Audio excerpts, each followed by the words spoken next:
Projekt Misia 1000 je postavený na takmer 20 rokoch našich skúseností so zdravotnou mediáciou. Misia začala ako dobrovoľnícky program a pokračovali sme vďaka partnerom projektu ako Nemocnica Spišská Nová Ves. Takže babice sú zamestnané, pracujú na oddeleniach nemocnice a pracujú zároveň v teréne. Naša nemocnica Spišská Nová Ves je spádovou nemocnicou aj pre pacientov, aj pre ženy, aj pre detičky z marginalizovaných skupín obyvateľstva a práve naši zdravotníci sa stretávajú s dôsledkom chudoby, nízkej životnej úrovne, nízkeho štandardu hygieny či nízkej vzdelanosti. A to bolo našim cieľom priblížiť sa týmto ľuďom a práve preto sme sa zapojili do projektu Misia 1000. Misia 1000 preto, lebo máme za to, že nejde o prácu, ale ide o určitú misiu, ide o naozaj cieľ, ktorý máme, aby každý jeden z nás mohol byť súčasťou zmeny. A tých 1000 naozaj je symbolom prvých 1000 dní od počatia dieťaťa aj tých najdôležitejších vo vývoji nášho zdravia, tak preto 1000. Srdcom tejto spolupráce sú babice. A práve preto si myslím, že tento projekt je taký úspešný. Ja to malé dieťa vidím, ako rastie, ako napreduje, vidím, v akom stave to dieťatko je, tak toto je pre mňa tá najlepšia a najkrajšia aktivita, ak so mnou dieťa rastie. Fungovanie babíc na oddelení vnímam ako veľmi prínosné, nakoľko mnohé mamičky, hlavne mladé mamičky, nevedia po slovensky, nerozumejú. Takže máme častokrát veľký problém sa s nimi dorozumieť, tak v tomto je to super uľahčené, že nám to vedia pretlmočiť a odkomunikovať veci, ktoré my teda v slovenskom jazyku nevieme.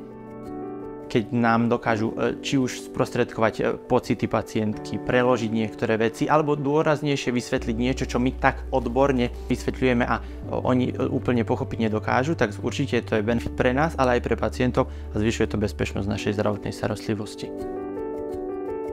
Čo sa týka napríklad novorodeneckého oddelenia, tak tam babice sa podieľajú na tom, že tie mamičky edukujú, že im trošičku pomáhajú a učia ich kúpať, prebaľovať, prikladať tie detičky k prsníku, takže hodnotím to veľmi kladne.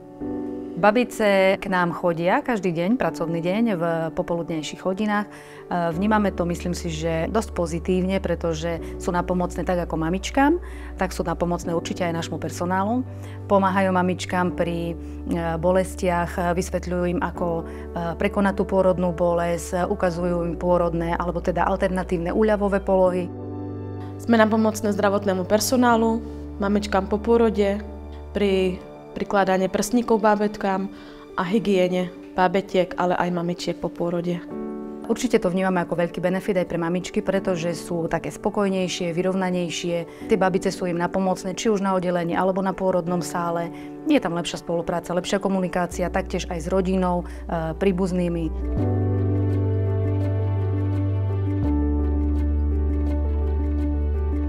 Myslím si, že je to niečo nové v tomto systéme, v pôrodníctve na Slovensku, že konečne niekto začal riešiť nielen tú medicínsku stránku veci, ale aj tú sociálnu, lebo ako vieme, WHO to charakterizuje ako pohodlie pre pacienta zdravotné, psychické, ale aj sociálne.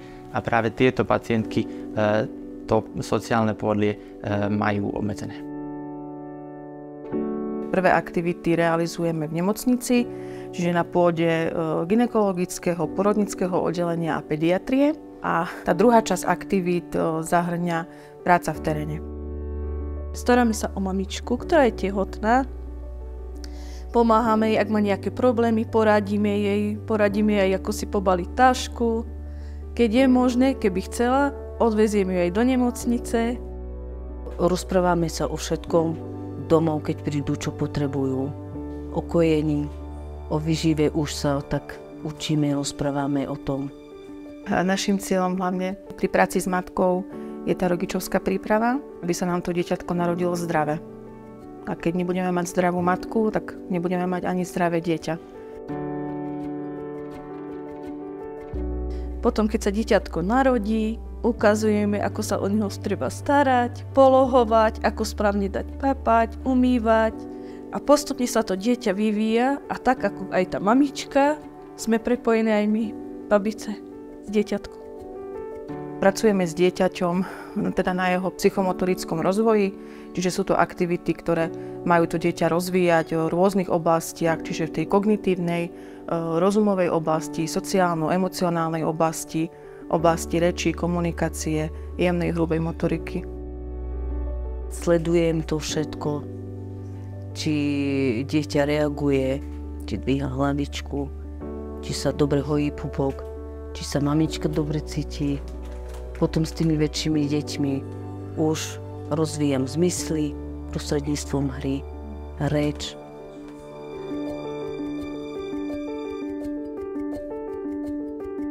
Terén mám rada preto, lebo keď sme začínali, tak niektorí deti nevedeli povedať ani A.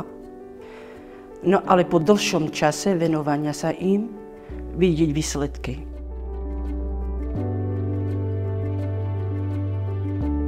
Najobľúbenejšie sú pohybové hry a knihy. Deti sa učia, baví ich to a vidím, že som napomocná, lebo tie deti napredujú. Babice s deťmi realizujú aktivity prostredníctvom hier, lebo hra je tá najprirodzenejšia činnosť, aktivita, cez ktorú sa ľudská bytosť môže rozvíjať. Pre deti je to hra a pre nás je to nejaký cieľ. Neberiem to ako prácu, ale ako hru s tými deťmi. Nepozerám na to, že teraz nemám pracovnú dobu. Som k dispozícii, mám teraz tehotné mamičky, ktoré už sú pred pôrodom, takže som tu pre nich non-stop, aj cez víkendy teraz.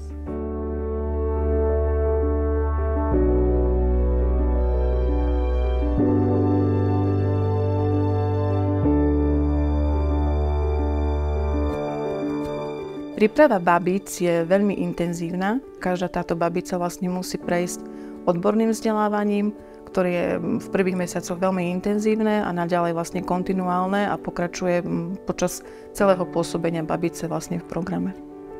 Vzdelávame ich jednak poskytovanie prvej pomoci pri štandardných životohrozujúcich stavoch, ale zároveň pripájame aj problémy, s ktorými sa najčastejšie vlastne z tých marginalizovaných skupín na tiesňovú linku 155 obracajú ľudia, že si nevedia poradiť s tým stavom. Školíme na to, aby si nabrali sebavedomie, zvládnuť extrémne situácie, čo sa týka zlyhania zdravia a zvládnuť komunikáciu na linke 155, aby vedeli si dotiahnuť to, čo začali a mali oporu tejto linke. Tým, že my ich vyučujeme, tak si vlastne tvoríme zdatných komunikačných partnerov. Babice sú odhodlané ženy, ktoré sa rozhodli, že zmenia svoj život a zmenia život aj ostatných okolo seba. Keď som tiež z osady, vidím deti, ktoré žijú v ťažkých podmienkach, mám možnosť to zmeniť. Dať im niečo také, čo si budú pamätať navždy. Znamená to pre mňa veľa, že môžem byť nápomocná tým mamičkám. Ak to pri pôrode, alebo po pôrode. Detičky sú veľmikrát zanedbané, tak som rada, keď som s nimi a keď s nimi trávim čas, pretože to, čo im nedá mama, dávam im ja, tým, že ich učím, začniť sa do toho, aby keď vôjdu do škôlky, že nebudú odstrčené, ale budú pripravené na ten život. Tešíme sa, že majú štart do života, aby sa dačo naučili, že sa dačo už učia.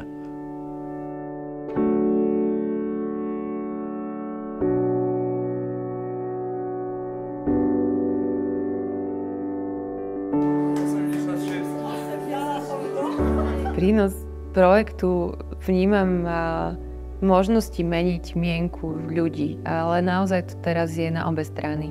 Čiže babice ako také majú možnosť meniť svoje vlastné videnie sveta.